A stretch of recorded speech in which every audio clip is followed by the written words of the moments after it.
malheureusement. Alors déjà, salam alaikum tout le monde.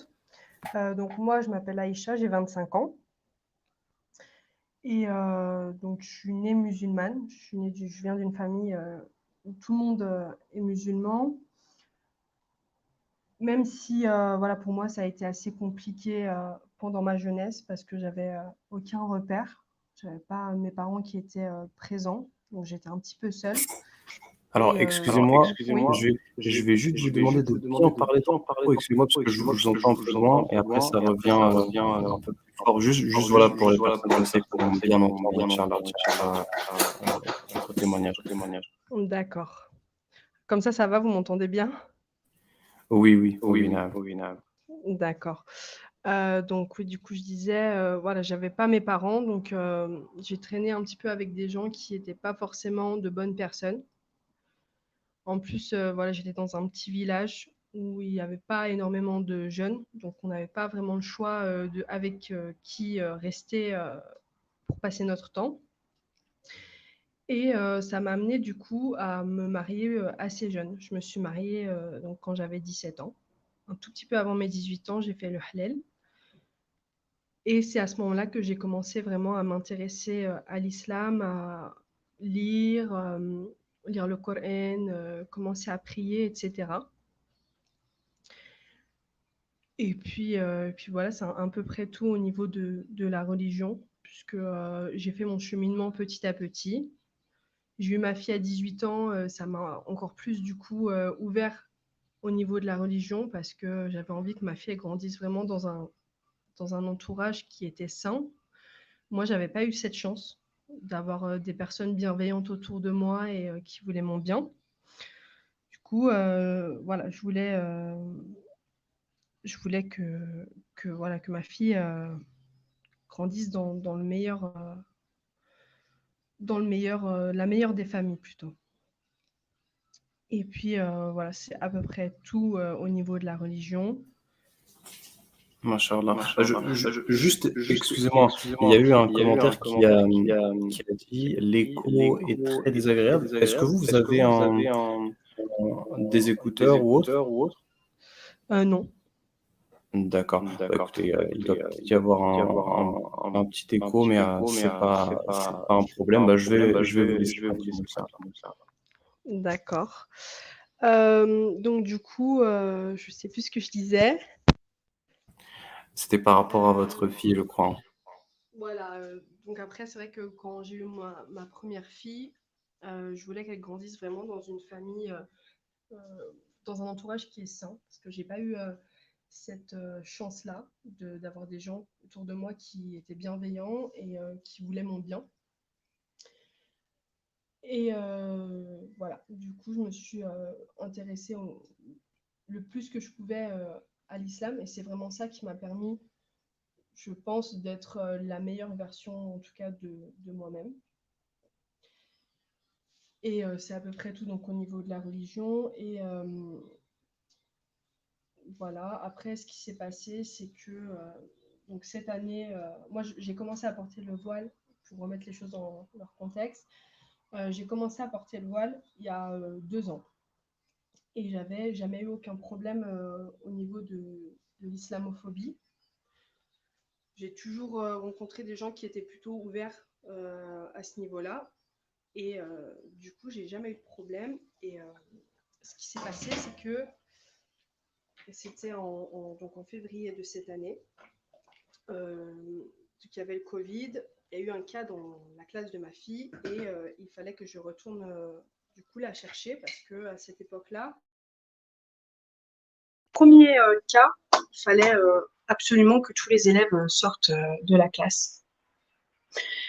Et quand je suis allée la chercher, j'ai rencontré 2 personnes qui étaient assises donc sur un banc. Pour aller à l'école de ma fille, il faut que je passe par un parc. Et sur ce parc, donc, il y a l'avenue, il y a un banc sur le côté et il y a une femme qui m'a demandé si j'avais du feu, si j'avais un briquet. Et du coup, simplement, je lui ai dit que j'avais pas de briquet parce que je ne fumais pas. Et je suis partie Et en avançant, je me suis rendu compte, avec le bruit des cailloux et du chemin derrière moi, que quelqu'un me suivait, quelqu'un marchait vraiment proche de moi. Ce que j'ai fait, c'est que j'ai décidé de pas me retourner et de continuer, sauf que la personne m'attrape en fait ma robe et me derrière. Et moi, mon intuition, elle me dit de pas me retourner et du coup, je continue à marcher le plus vite possible. Et ça me retire un coup et du coup, je me retourne, je le regarde un petit peu choquée parce que j'ai pas compris. Et je lui ai dit oui, qu'est-ce qu'il y a? Il m'a demandé encore une deuxième fois si j'avais un briquet.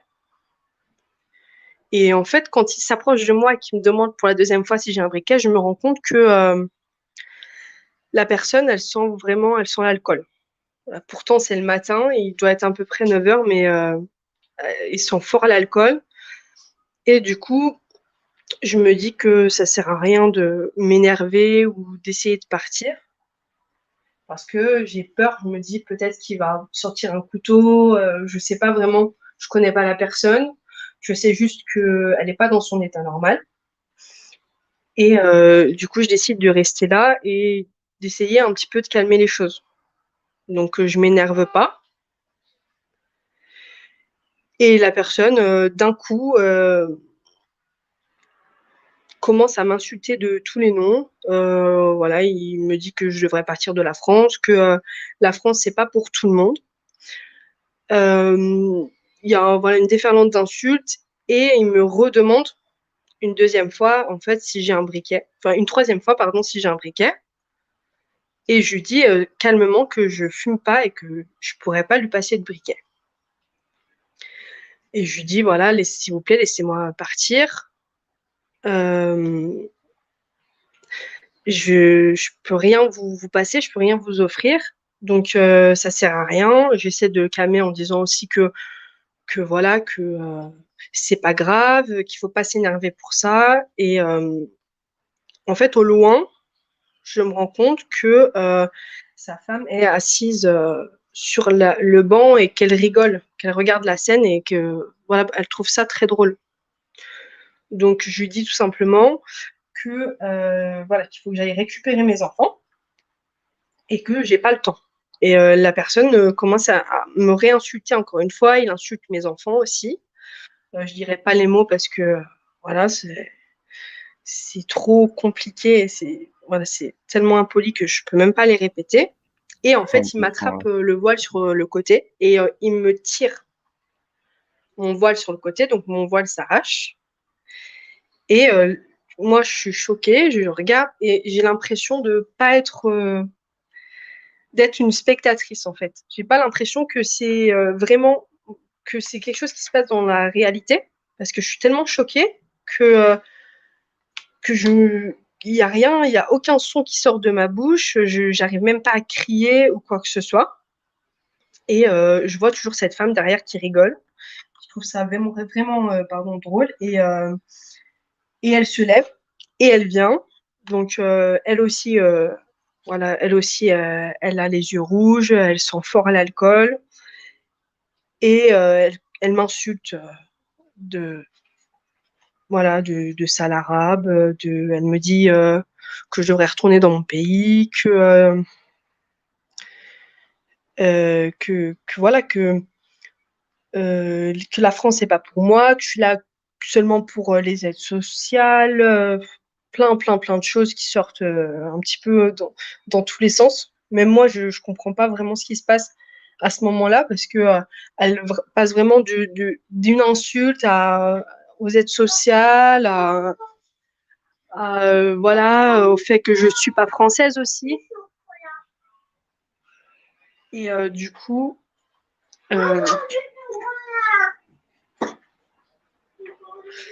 je décide de me taire parce que je me dis que ça sert à rien d'augmenter voilà, de lui répondre pour au final que ça augmente le problème. Et Et en fait, quand elle voit que je réagis pas et que je réponds pas, je pense que c'est ce qu'elle cherchait en fait. Vraiment, elle voulait que je réponde et c'est ça qui l'a un petit peu frustrée. Du coup, elle a descendu son masque et elle m'a craché dessus.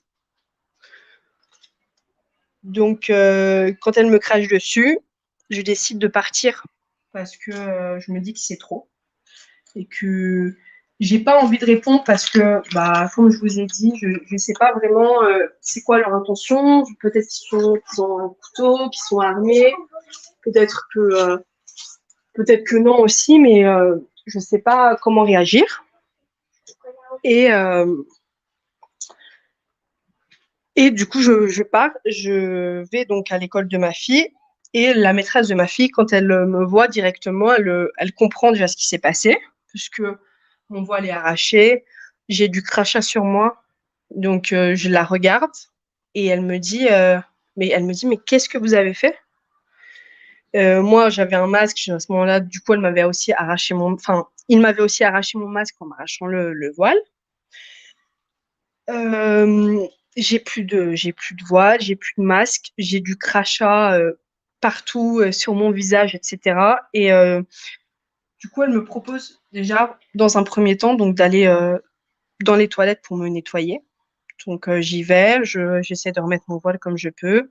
Et j'essaie surtout de ne pas montrer à ma fille ce qui vient de se passer, pour pas qu'elle en soit choquée, en fait, qu'elle se rende compte qu'il y a des gens qui, pour qui c'est vraiment un passe-temps de rabaisser les autres, de les humilier d'une façon ou d'une autre. Et du coup, je décide vraiment de rester calme.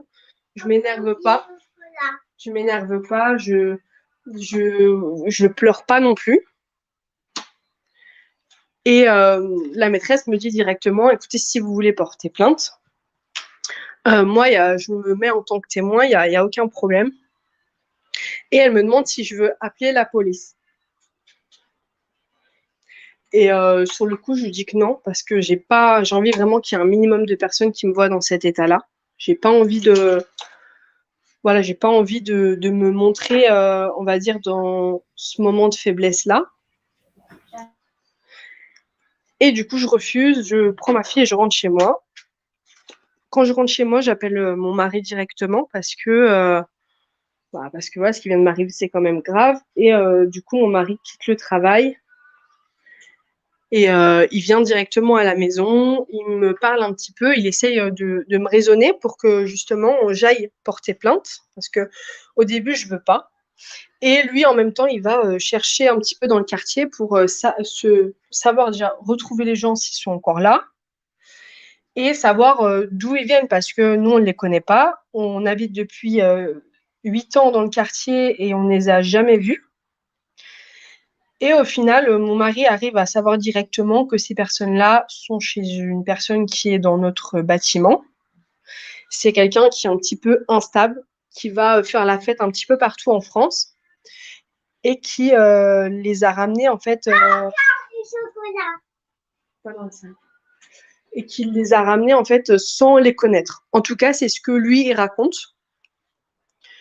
Donc, du coup, ce qui se passe à ce moment-là, c'est que moi, je décide quand même d'aller porter plainte. Donc, on y va et je suis assez bien. Donc, la police note ma plainte, etc. Je suis assez bien reçue, mais on me dit qu'on peut rien faire parce que c'est un vendredi et que du coup, il y a le week-end juste après. Et que malheureusement, voilà, ils ne peuvent rien faire aujourd'hui. Donc, on leur explique quand même où sont les personnes, euh, ce qu'ils font. On note aussi la plaque d'immatriculation de leur voiture parce qu'ils ont une voiture. Et, euh, et on leur donne tout ça, donc. Et du coup, ils nous disent donc qu'ils verront lundi. Parce que pour eux, il y a assez d'éléments. Il y a la plaque, on a le modèle de la voiture, on a une description physique. Donc, ils me disent que voilà, c'est le week-end, ils vont pas prendre le temps de faire des recherches, etc. Et moi, du coup, je décide, bon, bah, j'ai pas trop le choix et je décide d'attendre. Et le lendemain matin, j'ai moi un rendez-vous chez le médecin donc qui a absolument rien à voir avec cette histoire. Et je sors de chez moi. Et quand je reviens, je me rends compte qu'il y a quelque chose qui ne va pas parce qu'il y a des placards qui sont ouverts que je n'ai pas laissé ouverts quand je suis partie. Parce que la baie vitrée de mon balcon est ouverte et qu'il manque, voilà, il manque des choses. Et quand je vais sur le balcon, je me rends compte parce que moi j'avais un chien que j'avais depuis déjà quelques années. C'est un chien qui avait été utilisé pour le combat, voilà, qu'on avait pris à la SPA, et je me rends compte que ce chien n'est pas là. Et en fait, c'est pour ça, moi, au départ, que j'ai du coup mis mon témoignage sur les réseaux sociaux. En tout premier, j'avais mis une vidéo justement pour retrouver mon chien. Et j'avais pas du tout parlé de cette agression-là. Et donc, du coup, ce qui se passe, c'est que directement, on appelle la police, la gendarmerie, police, tout ça. Ils viennent, il y a plusieurs voitures qui viennent et ils se rendent compte que donc il y avait bien quelqu'un qui est rentré chez moi et que le chien a été volé. Donc moi, je panique. La première chose que je fais, c'est que je fais une vidéo où je dis un maximum de choses que je mets sur les réseaux sociaux. Et j'explique aussi que je me suis fait agresser dans cette vidéo. Et voilà, je laisse ça comme ça. Pendant quelques jours, pour retrouver mon chien le plus vite possible, je décide de pas du tout parler de mon agression. Mais il y a des sœurs qui m'envoient des messages et qui me demandent comment ça s'est passé mon agression, qu'est-ce qui s'est passé exactement, etc. Du coup, moi, je décide de faire donc cette vidéo justement que vous avez repostée sur vos réseaux sociaux. Et l'enquête, elle en reste là. Donc moi, à ce moment-là, je perds mon chien. Je sais qu'en islam, c'est pas bien d'avoir un chien, mais je l'ai eu avant de me mettre vraiment bien dans l'islam, prier, et je me voyais pas le remettre en SPA alors que je l'avais sorti de là parce que je priais et tout ça. Et donc, je me retrouve sans mon chien. Je me retrouve aussi avec énormément d'affaires qui ont disparu, dont mon téléphone. Donc, du coup, aucune photo de mon chien. Pas possible de mettre des photos de lui sur les réseaux sociaux parce que plus de téléphone. On m'a volé aussi des bijoux. Ils ont essayé de partir avec ma télé, qu'ils ont fait tomber parce que ils sont passés par le balcon donc de l'appartement attenant au mien qui était vide. Et en voulant passer en fait la télé vers l'autre balcon, elle est tombée, elle s'est cassée. Donc j'ai perdu quand même beaucoup de biens matériels. Mais moi, c'était pas vraiment ça qui m'intéressait. Et on est resté comme ça jusque il y a quelques jours, quelques semaines plutôt, où on m'a expliqué qu'il y a d'autres personnes qui s'étaient fait agresser à Lyon. C'est à peu près à 150 km de chez moi. Qu'il y a d'autres personnes qui s'étaient fait agresser, qui se sont fait aussi voler et qui se sont fait surtout voler des animaux. Ah, j'ai oublié de vous dire aussi, mon chien, il a été retrouvé quasiment un mois après, mais il est décédé de ses blessures. Voilà, il a été retrouvé devant une SPA, ils l'ont posé devant une SPA. Mais voilà, il avait des brûlures sur tout le corps, il avait des fractures. Ils lui ont arraché la queue, donc il n'avait plus de queue. Totalement, en fait, c'était une plaie béante. Il avait la mâchoire aussi qui était brisée. Il était vraiment, vraiment dans un mauvais état. Et malheureusement, il en est décédé. Et après, ce qui s'est passé, c'est qu'il y a quelques semaines, on m'a appelé pour me dire que on pensait les avoir retrouvés. Et donc, on m'a amené pour que je puisse voir des photos en premier temps. C'était bien ces personnes-là. Elles avaient été retrouvées justement, en fait, elles étaient en train d'agresser quelqu'un. Et malheureusement, elles se sont retrouvées face à un groupe de jeunes qui les a bloquées et qui ont appelé directement la gendarmerie. Et ils ont été retrouvés comme ça. Donc, pour ce qui est de l'enquête, il n'y a pas vraiment eu besoin de faire d'enquête puisque avec les caméras et tout ça, forcément, il y avait assez de preuves. Voilà, moi, j'habite un endroit, en bas, il y a plein de caméras. Donc, ils ont été vus sur les caméras et ils ont été aussi vus vers la SPA, il y a des caméras, là où ils ont laissé mon chien, ils ont été vus aussi. Donc, il n'y avait pas forcément besoin de faire une grande enquête. Là, normalement, ils vont passer au tribunal en comparution immédiate début juillet. Moi, je ne vais pas y aller parce que je ne me suis pas portée partie civile.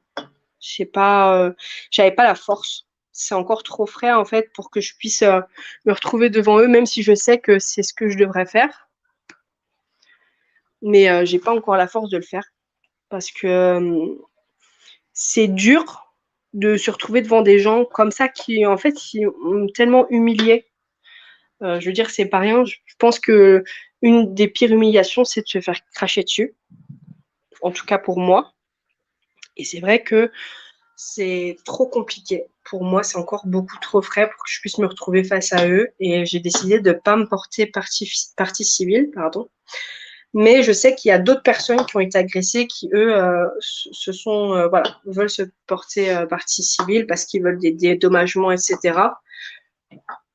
Moi, j'ai pas envie de dédommagement. C'est pas l'argent, c'est pas du tout ce qui m'intéresse. Donc, j'ai décidé de pas le faire, même s'il y a une plainte qui est déposée. Donc, mes droits, je suis quand même en tant que victime au tribunal. Je fais partie des victimes, mais j'ai pas décidé d'être partie civile pour être dédommagée, etc. Et c'est à peu près tout ce qui s'est passé au niveau de cette agression. Je pense que c'est déjà assez, mais c'est à peu près tout.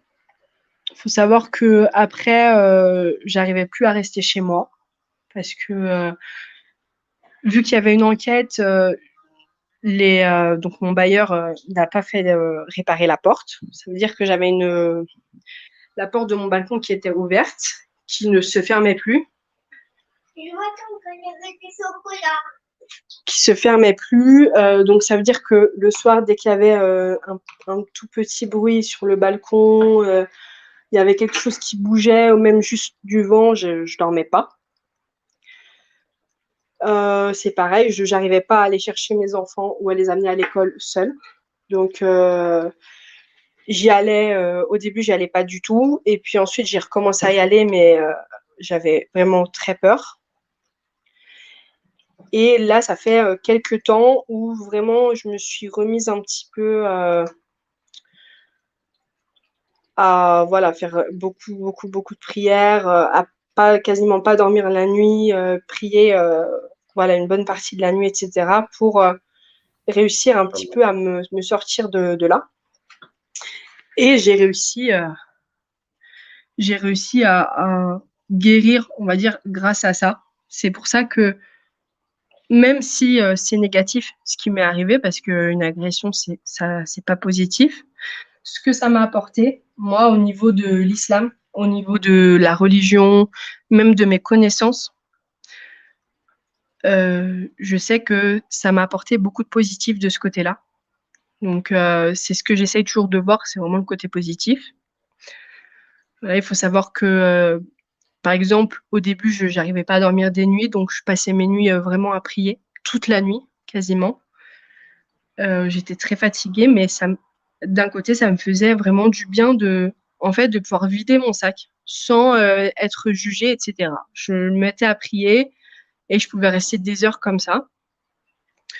Je me suis mise aussi à lire beaucoup le Coran, mais d'autres livres à côté. Et ça m'a vraiment rapprochée de la religion. C'est pour ça d'ailleurs que après j'ai commencé à faire des rappels, etc. Parce que c'est ça en fait qui m'a permis moi personnellement de rester debout. De rester debout après ça. J'ai pas, j'ai ressenti l'injustice pendant quelques jours, mais après j'ai réussi vraiment à me sortir de ça, grâce à la religion, grâce aux gens aussi qui étaient autour de moi, puisque mes parents étaient là, etc. Mais ce qui m'a vraiment aidée, c'est de savoir que j'avais, on va dire, si je voulais dire quelque chose, parce que, comme je l'ai dit au départ, ma famille sont pas vraiment tournés vers l'islam. En tout cas, ils n'ont pas la même image de l'islam que moi. C'est-à-dire que moi, je m'en remets beaucoup à Allah, mais je suis vraiment je suis vraiment dans cette phase où je fais confiance à Allah à 100%, et eux ne sont pas encore. Et du coup, parfois, je parlais, j'avais vraiment l'impression d'être incomprise. Et c'est ça qui m'a permis de tenir. Donc, le positif que j'ai vraiment, pu ressortir de cette agression, c'est vraiment de ce côté-là. Et je pense que c'est ce qui au final, m'a rendu vraiment la plus riche. Parce que ces gens-là, en voulant me rabaisser par rapport à l'islam, en voulant me vraiment me mettre plus bas que terre, m'arracher mon voile, euh, me rabaisser aussi au niveau de ma religion et au niveau de mes pensées. Au final, ça m'a fait l'effet contraire parce que j'ai réussi à augmenter ma foi, à vraiment monter en degrés, et c'est ça le positif que j'en retire. Après, il y a toujours des séquelles parce que c'est voilà, c'est pas quelque chose que je vais oublier en 2, 3 mois. Mais moi, si je peux donner des conseils aux personnes qui se font agresser, déjà, c'est d'en parler autour de vous, parce que c'est pas une honte. Se faire agresser, ça veut pas dire qu'on est faible. Ça veut dire qu'on s'est fait justement attaquer par des personnes qui, elles, sont faibles. Alors, pas forcément au niveau du corps, mais au niveau de l'esprit, parce que moi, personnellement, je pourrais pas rabaisser quelqu'un par rapport à sa religion ou par rapport à la façon dont elle s'habille.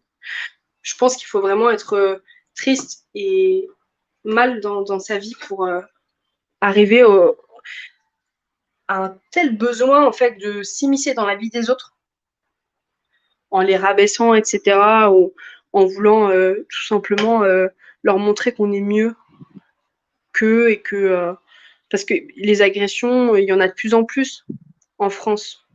L'islamophobie, il y en a de plus en plus. On a un gouvernement en plus qui se met contre nous à 100%. Voilà, qui nous sort l'islam à tort et à travers toutes les semaines. Je veux dire, si c'est pas le burkini, c'est l'huile de tournesol qu'on utilise pour faire frire les moutons. Ils nous mettent vraiment dans tous les débats. Et l'islamophobie en France, elle va faire qu'augmenter. Là, on n'est qu'au début, hein. Elle va faire qu'augmenter. Donc, pour sensibiliser les gens à ça, le mieux, pour moi en tout cas, c'est d'en parler autour de soi, de pas hésiter à porter plainte, même si je sais que les plaintes en France, j'ai eu de la chance qu'elles soient bien gérées parce que je suis dans une ville où il y a énormément de musulmans et où il y a aussi des musulmans dans les forces de l'ordre, dans la police, dans la gendarmerie, etc. Mais je sais que parfois, on va porter plainte et on se retrouve avec des personnes en face de nous qui ne comprennent pas. Et même si on peut se dire que ça sert à rien de porter plainte, il faut toujours le faire parce que c'est un moyen aussi de montrer au gouvernement, de montrer à l'État, etc., que c'est pas que des on-dit, que ça arrive vraiment. Parce qu'il y a des gens qui ont du mal à croire que c'est quelque chose qui peut vraiment arriver. Donc surtout porter plainte. En parler autour de vous. Ne pas hésiter à aller voir un psychologue s'il y a besoin. Moi, je sais que j'y suis allée 2 fois. Ça m'a pas servi parce que j'ai pas, à mon avis, trouvé la bonne personne. Et c'est quelque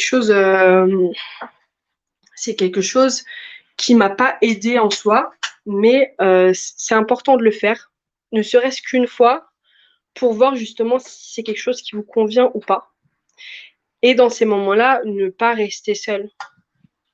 Donc, vous entourer de votre famille, de vos amis, de vos voisins, de vos voisines, si vous avez des bonnes relations avec ces personnes-là. Mais pas se renfermer sur vous ou ne pas en parler par honte. Moi, je sais que suite à cette agression, j'ai eu pas mal de messages où il y a des sœurs qui m'envoyaient des messages en me disant qu'elles n'osaient pas en parler autour d'elles parce que c'était montrer un petit peu leur faiblesse, montrer que ce jour-là, elles avaient été faibles, entre guillemets, alors que non, c'est pas du tout une faiblesse. Je pense que si, en tant que musulman, on se fait agresser, c'est justement parce que c'est pas la peur de l'islam, c'est la peur de la vérité.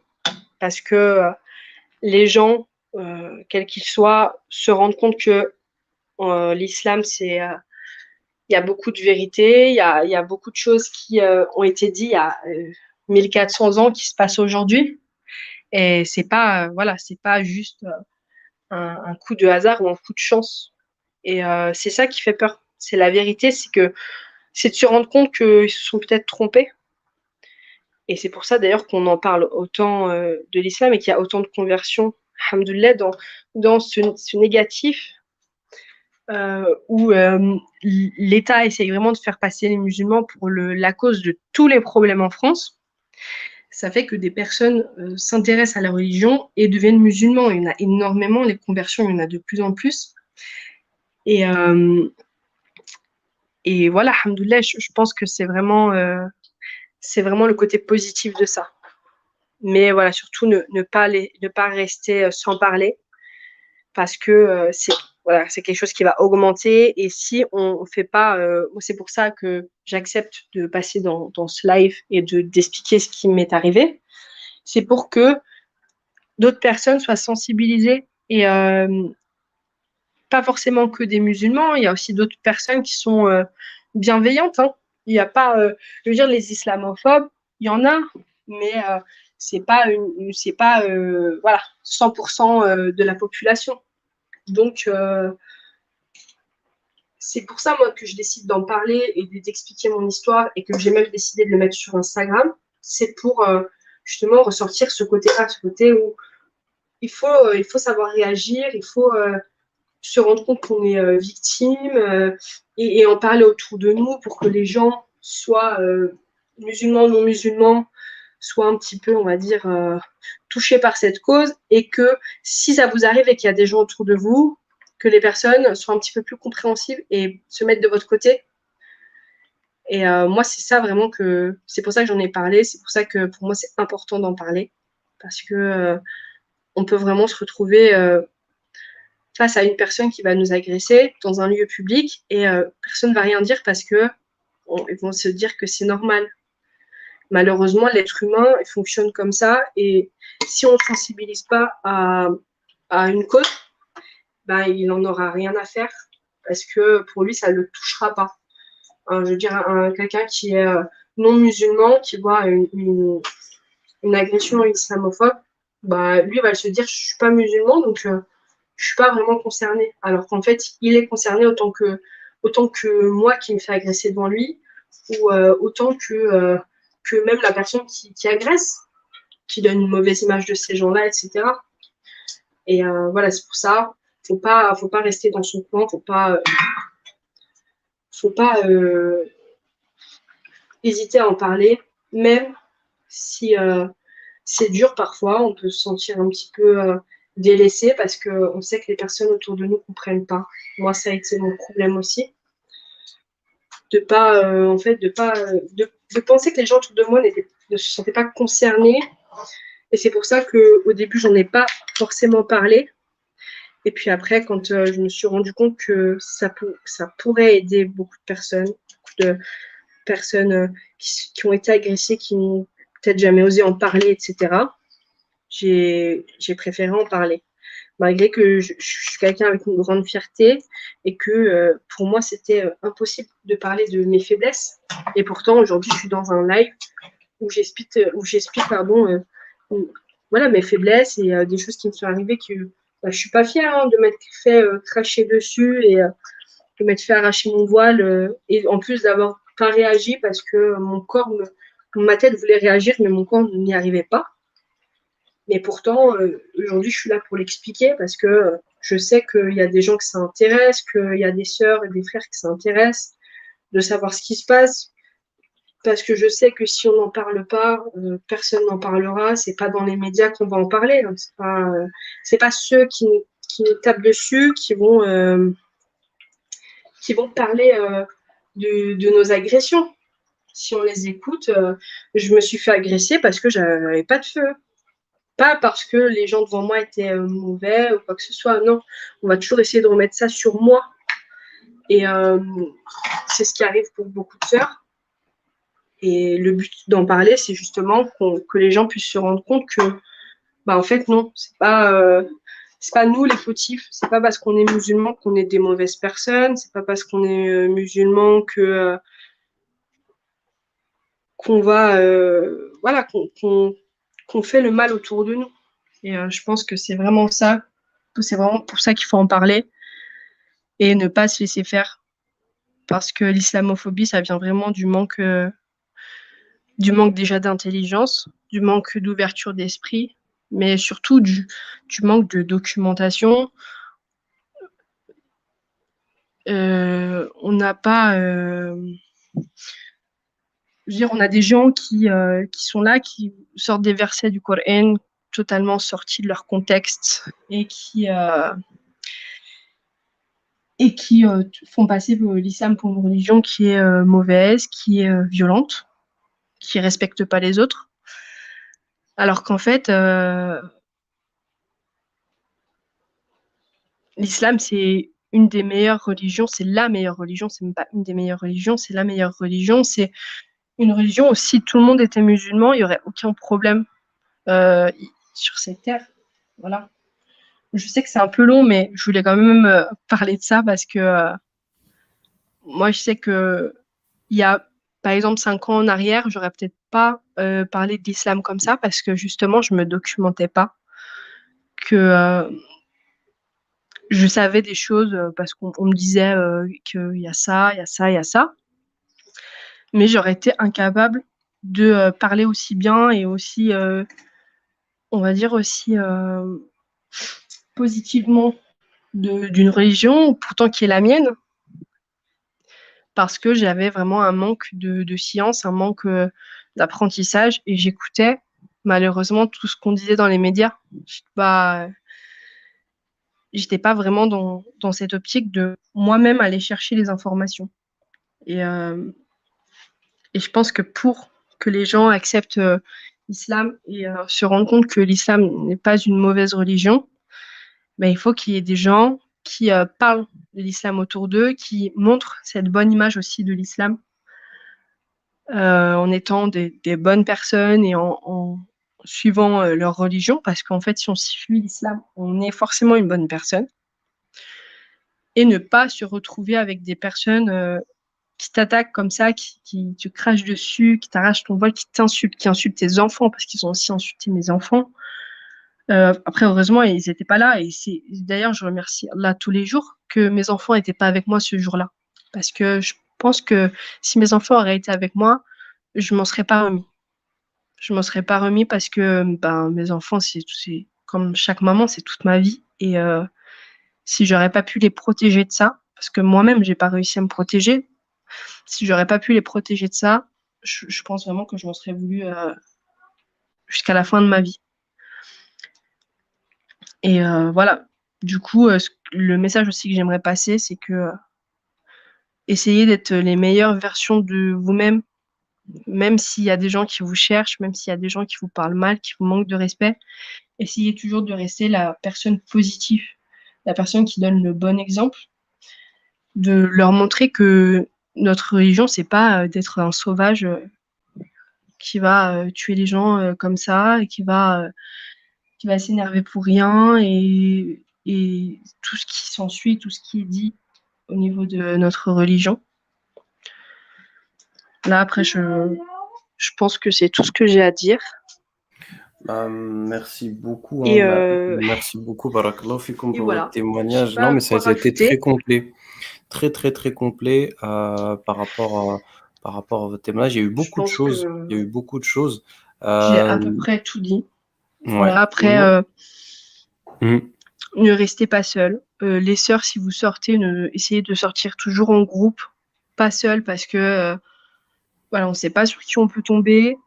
Moi, je suis dans une ville qui n'est pas très grosse et j'ai réussi à me faire agresser. Donc, pour les sœurs qui habitent vers Paris, etc., essayez de ne pas sortir seule, de ne pas sortir quand il commence à faire nuit ou dans les endroits un petit peu isolés. Et pour les frères, c'est pareil, mais je trouve que les agressions islamophobes, c'est plus du côté des femmes parce que forcément, les gens s'en prennent plus faibles, entre guillemets.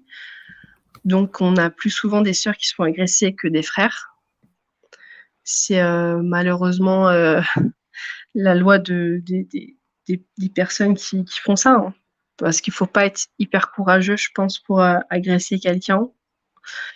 Et encore moins pour agresser une femme. Et pour réussir à faire ça, agresser une femme, à la frapper ou à lui cracher dessus ou à arracher son voile ou à l'insulter.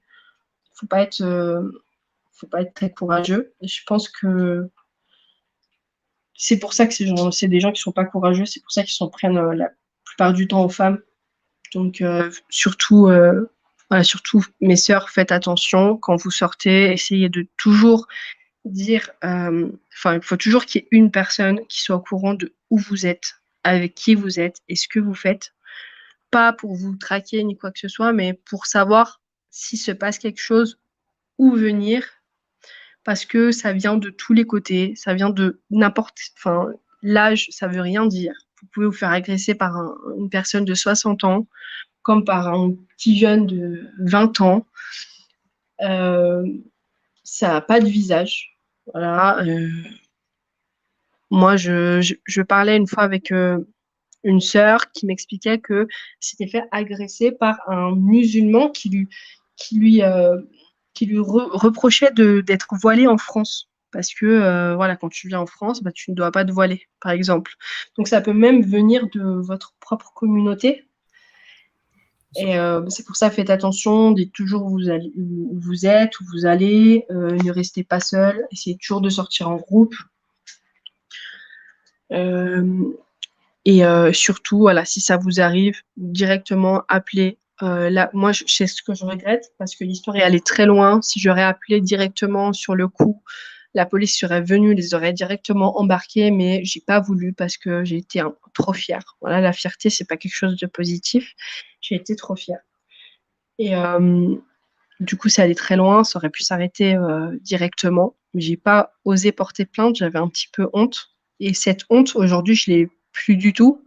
Et si un jour ça vient, je l'espère pas, mais si un jour ça vient me refaire agresser, j'appellerai directement voilà, les autorités compétentes pour venir et pour régler la chose.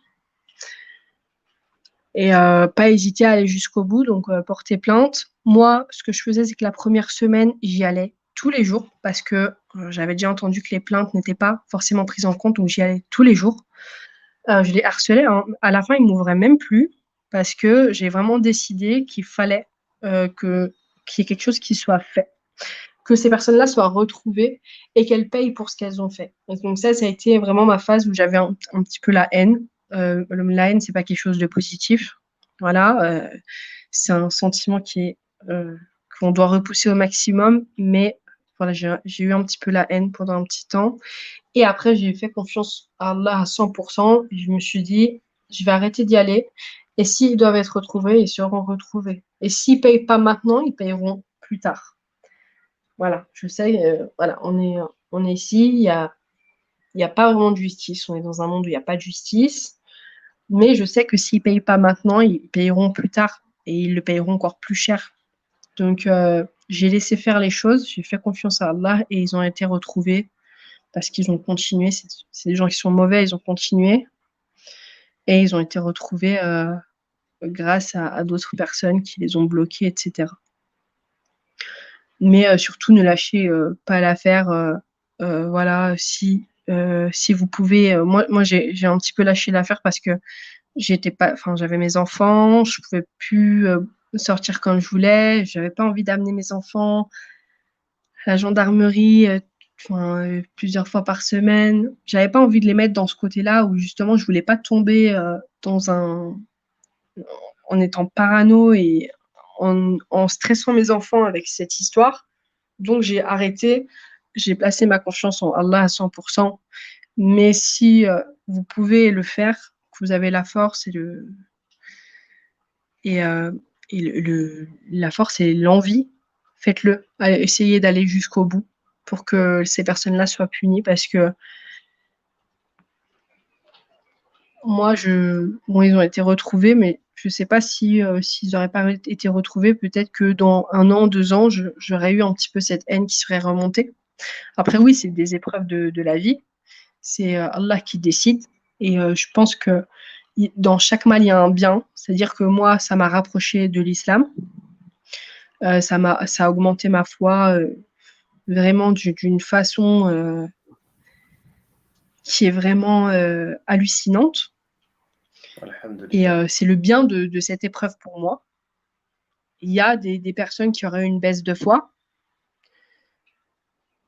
parce qu'on ne gère pas tous pareil, mais moi, pour moi, en tout cas, ça a été vraiment ce déclic, en fait, de me dire que ce jour-là, j'aurais pu mourir. On aurait pu me planter, on aurait pu, je sais pas moi, peut-être même me brûler vif, on aurait pu me faire tellement de choses et de savoir que me rendre compte ce jour-là que la vie, en fait, elle tient qu'à un fil et que, j'aurais pu, mourir là, en allant chercher mes enfants, ça m'a vraiment fait me rapprocher de la religion, fois, je sais pas, fois 10 000. Voilà, alors avant ça, je priais, mais je faisais pas, les prières surrogatoires, je lisais pas énormément de Coran, même si je le faisais, je lisais pas énormément. J'avais des Ma foi, elle augmentait, je pouvais rester une semaine en, lisant, tout et en me documentant et puis après rester un mois sans rien faire et là, depuis, cette épreuve-là, j'ai trouvé un rythme, qui me va, où je lis le Coran tous les jours, où je me documente tous les jours et c'est le positif. Après le négatif, il y en a parce que, par exemple, quand je vois des gens qui sont un petit peu alors avant, j'avais rien contre les personnes qui étaient un petit peu, voilà, tatouées, avec des piercings et cetera. Maintenant, quand je vois ces personnes-là, ça me stresse énormément parce que je me dis: «Est-ce qu'ils vont pas m'agresser?» alors que le faciès n'a rien à voir avec ça, mais voilà, les personnes qui m'ont agressée étaient comme ça. Donc, du coup, j'ai un petit peu cette peur-là, voilà, un petit peu de stress quand j'entends des gros bruits, quand je suis dans la rue, que j'entends par exemple quelqu'un appeler quelqu'un d'autre, fort et ben, voilà, je sursaute, je regarde autour de moi et cetera. Mais c'est quelque chose qui va me passer avec le temps, inch'Allah. Ouais, j'espère que ça passera et que j'aurai plus de séquelles d'ici, quelques années et puis voilà, hein, je crois que c'est tout. Inch'Allah, Si, Inch'Allah il y ta'ala. a des questions ou quoi que ce soit, hésitez pas à les poser. Peut-être enfin, par rapport à ce que vous voulez, hein, ça me dérange pas. Bah oui, on va profiter, voilà, s'il y a des frères et sœurs, donc du coup, qui ont des questions par rapport à ce témoignage, bah, déjà, barakallahu fikoum, encore une fois, hein, donc barakallahu fik, ma très chère sœur, pour ton témoignage. Euh, en plus, je sais que on s'est contacté aussi par rapport au fait que tu avais lancé, en tout cas à la suite de cette agression, hein, tenté de lancer un projet où justement bah, les sœurs bah, qui ont été victimes d'agression hein, puissent bah, justement s'exprimer, un peu comme ce qu'on fait en fait avec cette chaîne. Donc, Masha'Allah, c'est vraiment, voilà, ça tombe bien, hein, finalement. Alhamdoulilah, de t'avoir permis de t'exprimer ici. Et Inch'Allah, si par ta cause, du coup, d'autres sœurs, pour, bah, tout simplement, prennent la confiance et commencent à s'exprimer sur ce genre de sujet, je pense qu'Inch'Allah ta'ala, ça pourrait que être un bienfait. On le voit hein, avec d'autres communautés. On peut le voir avec la communauté juive, on peut le voir avec la communauté LGBT, on peut voir avec d'autres communautés qui, dès qu'il y a une micro-agression, bah, tout simplement, ils sont visibles, on les voit sur les médias, on les voit en train, de faire des interviews sur les réseaux sociaux. On les voit de partout, c'est ce qui fait que finalement, on entend parler à la télé. Mais là, le cas de notre sœur ici présente, malheureusement, on n'en parle pas. On va pas en parler, dans les médias. Donc voilà, il faut vraiment qu'il y ait de plus en plus de sœurs comme ça qui puissent parler de ce genre de sujet, ne pas les rendre, invisibles, pour justement, qu'on puisse en parler, qu'on puisse en prendre connaissance. Parce qu'il y a beaucoup de musulmans aujourd'hui qui ont l'impression que c'est de la fantasmagorie, en fait, ce qui s'est passé là. Mais non, on a vraiment une sœur qui, est sortie de chez elle le matin, il y a un couple qui lui a arraché le voile et qui, lui a même craché dessus. Donc et qui même finalement a vandalisé, son appartement, est rentré dans son appartement. Donc voilà, toutes ces choses-là, ça existe et en plus ça a été au nom finalement, de l'islam, hein. C'est-à-dire que pour eux, finalement si ça aurait été une autre personne, ils l'auraient pas forcément agressée. Là, c'est parce que, la sœur elle était voilée, visiblement donc musulmane, hein.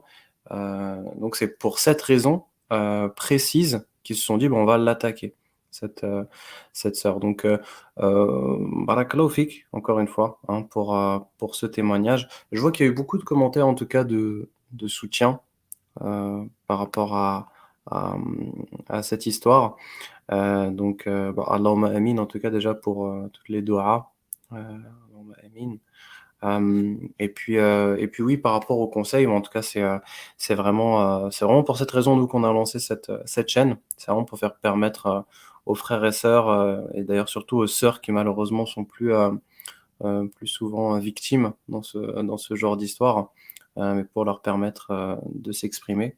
Bah, n'hésite pas si très chère sœur, s'il y a, autre chose, voilà, que tu veux évoquer, s'il y a des choses, par rapport des éléments, même par rapport à ta conversion à l'islam, hein, qui peuvent aider peut-être d'autres sœurs, n'hésite surtout pas. Donc voilà, je vais te laisser la parole.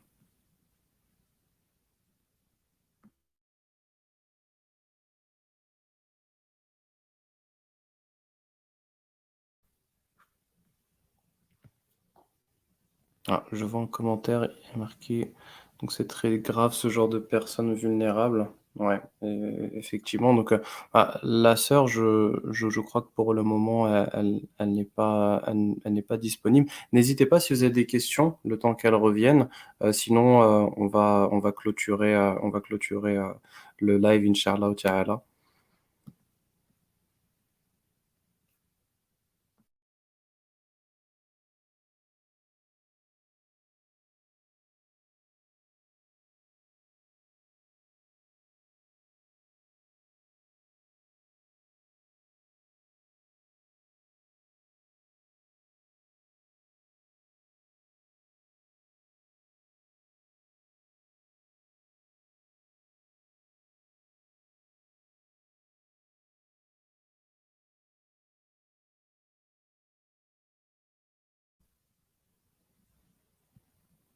Alors pour notre sœur qui est présente dans le live, là je vois que que le micro est coupé.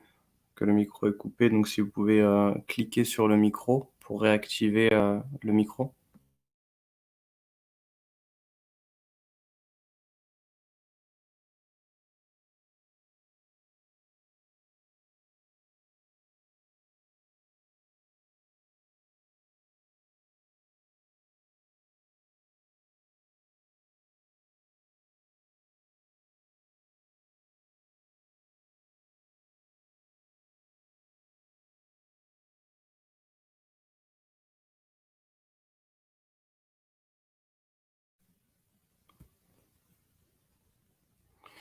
Bon, bah, écoutez, c'est pas grave. Je pense que alhamdoulilah, ce petit, bug technique, heureusement qu'il est arrivé, que maintenant finalement. Alhamdoulilah, la sœur avait, pris le temps de, bien expliquer son histoire. Elle a bien raconté, tout ce qui s'est passé et je pense qu'elle est vraiment rentrée dans les détails. Donc, alhamdoulilah, elle a bien fait le tour par rapport à ce sujet. Donc, on va conclure, Inch'Allah ta'ala. En plus, je vois qu'il n'y a pas forcément de questions là pour la sœur, mais en tout cas, il y a beaucoup de doigts. Barakallahu fikoum, pour vos doigts. Là, je vous entends.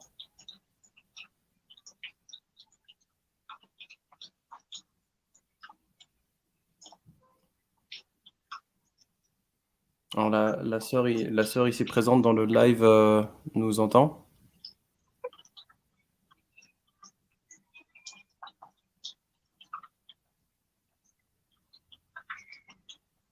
Très bien, bah, je vais clôturer seul à ce moment-là. En tout cas, qu'Allah vous facilite à toutes nos sœurs, qu'Allah facilite donc à toutes nos sœurs. Et n'hésitez pas, si vous avez d'autres témoignages comme celui-ci, à nous contacter sur nos réseaux sociaux pour qu'on puisse aussi donc organiser un live et permettre à votre témoignage d'avoir un peu plus de visibilité.